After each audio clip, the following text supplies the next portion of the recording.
Murwillumbah residents say they feel like second-class flood citizens after being excluded from the federal government's extra disaster relief payments. Hundreds of people have lost their homes. They're calling on the Prime Minister for more help and support. Living the dream with a house on the river until the river rose to levels not experienced before, swallowing everything in its path. I would have all offered you a cup of tea, but we don't really have a teapot anymore. It floated down the river, unfortunately, with nearly everything else in the house. Murwillumbah is a small town on the banks of the Tweed River in the Tweed Shire. It's been excluded from the federal government's additional disaster payments. Oh, well, a lot of people are shocked that they won't be able to get the disaster relief payments.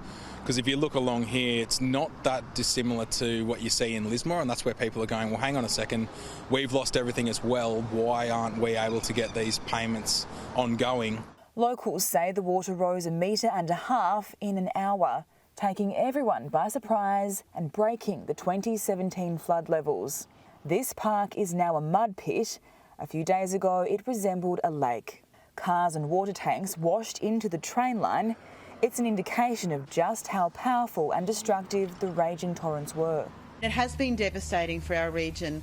Like Brett and Leanne, their entire house has been ruined, all the contents of their home, all their possessions. Federal member Justine Elliott is describing the situation as a humanitarian crisis and wants to see extra cash in the hands of her constituents.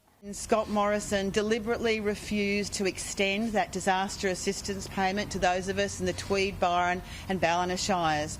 Instead, it was extended for other areas. We have had a catastrophe here and we need to have that funding in this area. We're not second-class flood victims. We're the same as the other flood victims in other regions, so I can't understand why we're being treated differently.